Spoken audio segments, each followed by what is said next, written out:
Oke. Ini bukan lautan, ah.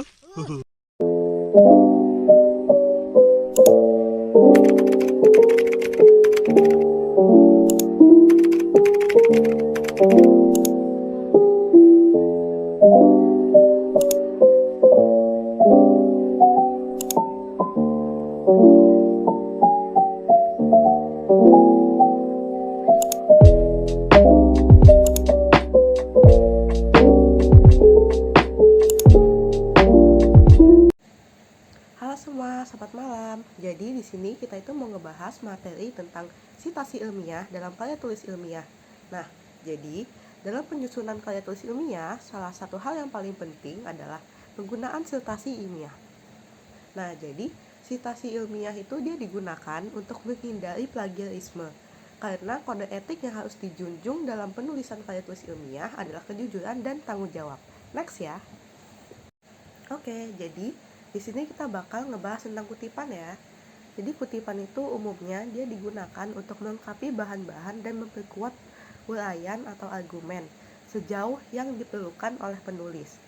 Nah, untuk kutipan ini sendiri dia terbagi atas dua jenis, yaitu kutipan langsung dan kutipan tidak langsung. Next ya. Oke, selanjutnya ada catatan kaki.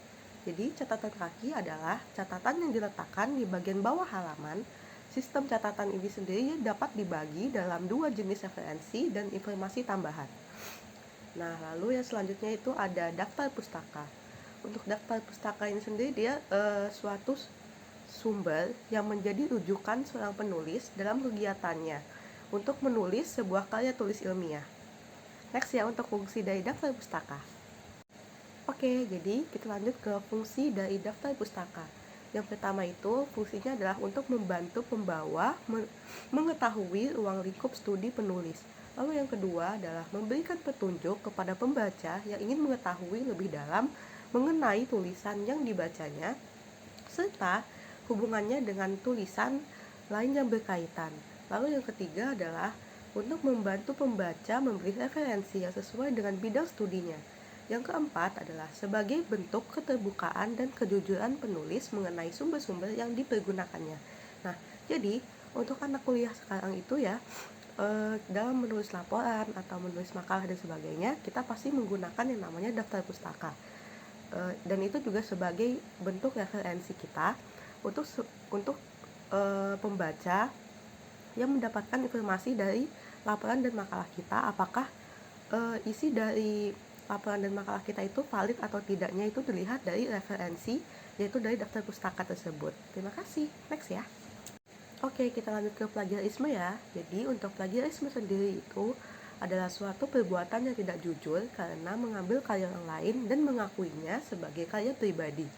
Nah, untuk jenis plagiarisme sendiri itu ada word by word plagiarism, sering juga disebut sebagai block, copy, and paste plagiarism.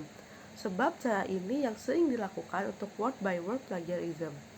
Nah, untuk selanjutnya itu ada metaphor plagiarism, adalah mengutip atau menjiplak bagian karya penulis lain dan digunakan untuk memperjelas makna dari tulisan itu sendiri.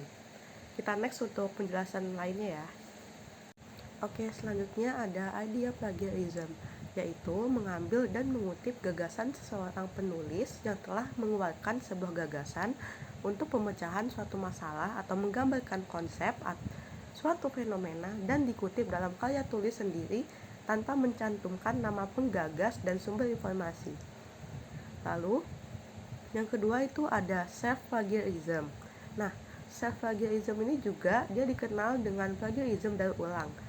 So, plagiarism diri, karya tulis duplikat, atau publikasi berulang banyak menimbulkan pro dan kontra di kalangan para ahli. Untuk selanjutnya kita next ya.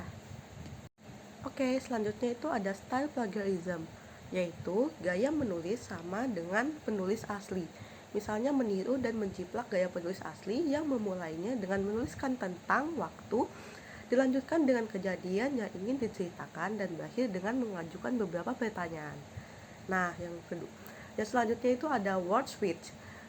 Nah, untuk word switch plagiarism ini adalah mengutip atau mengambil kalimat penggalan kalimat atau paragraf dari karya penulis, kemudian mengganti beberapa kata dalam kalimat tersebut tanpa mengubah susunan kata maupun kalimat dan tanpa mencantumkan nama penulis. tanpa mencantumkan nama penulis maupun sumber dari mana bagian yang dikutip berasal. Kita next ya. Oke, jadi bagaimana sih caranya menghindari plagiarisme? Jadi ada 3 langkah yang dapat dilakukan untuk menghindari plagiarisme. Yang pertama itu menghindari pencurian ide dengan menyitasi sumber orisinil, sumber yang paling representatif atau sumber paling terbaru. Lalu yang kedua itu melakukan pengutipan dan parafrase.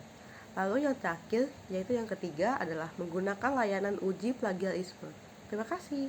Sekian itu saja yang bisa saya bahas untuk materi kali ini. Untuk lebih lengkapnya nanti bisa baca di buku aja ya atau di search. Oke, makasih, dadah.